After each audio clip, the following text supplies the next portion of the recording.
All right, let's talk about Platonic love. I mean, when you hear that phrase, what's the first thing that pops into your head? Yeah, for most of us, right? It's that deep, non-physical friendship. No romance, no anything else. It's basically the friend zone, but with a fancy philosophical name.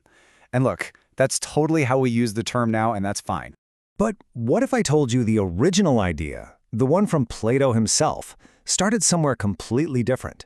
I mean, a place that your modern eyes looks, well, a lot more like this. Okay, so this is where things get a little complicated, and honestly, maybe a bit uncomfortable for us to look at today. What you're seeing here is from an ancient Athenian drinking cup. It shows pederastic courtship.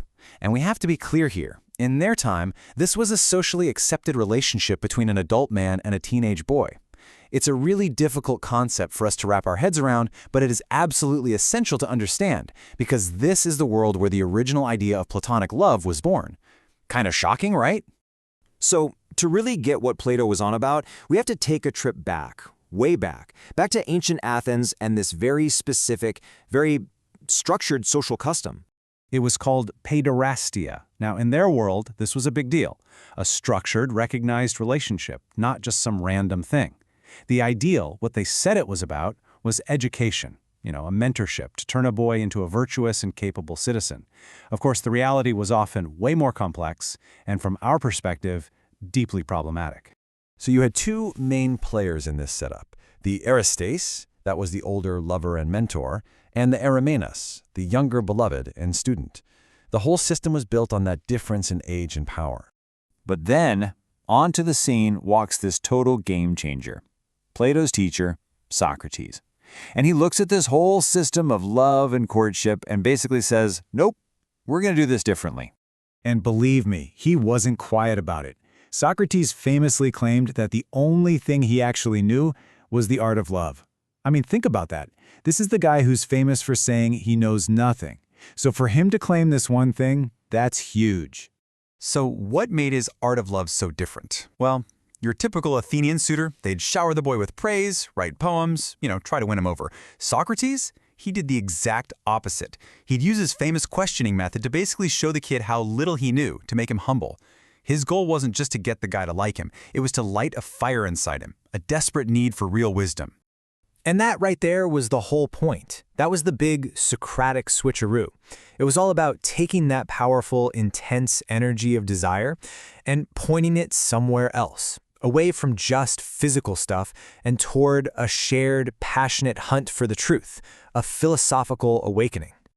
So Plato takes this wild idea from his teacher and just runs with it. In his famous work, the Symposium, he lays out this whole blueprint for how it works, and we call it the ladder of love.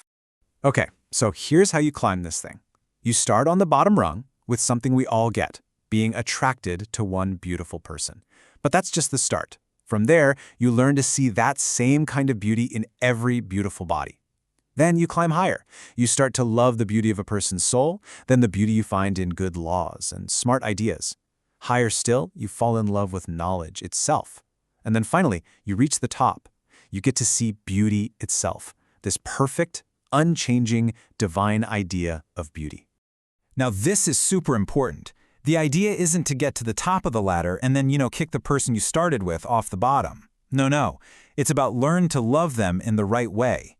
It's about seeing that their specific beauty is just one little glimpse of this much bigger universal beauty. The love for the person becomes your doorway to loving truth itself. Of course, Plato wasn't naive. He knew this whole climbing the ladder thing wasn't exactly a walk in the park. He knew desire is this wild, powerful thing.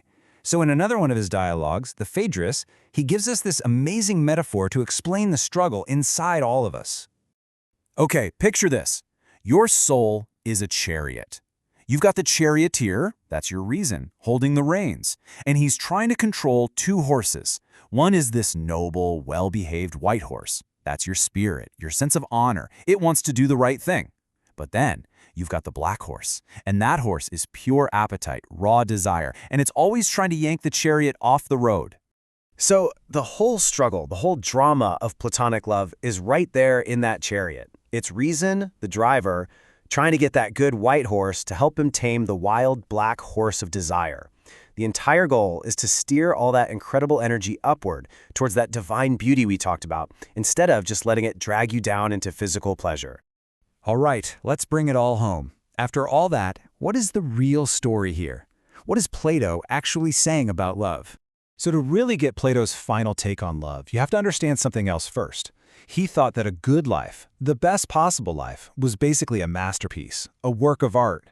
He even called it the truest tragedy, not because it's sad, but because it's this beautiful, dramatic performance of the best way to be human. And that, right there, is his philosophy of love. It is a massive love story. But the hero of the story isn't a person. It's human desire itself. It's a story about taking our most powerful, messy, wonderful feelings and aiming them at the highest possible target, wisdom, and being a good person.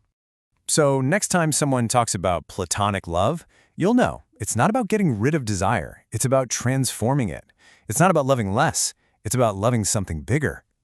Which kind of leaves you with this amazing question, doesn't it? What if the greatest love stories aren't about finding another person, but about the journey you take inside your own mind?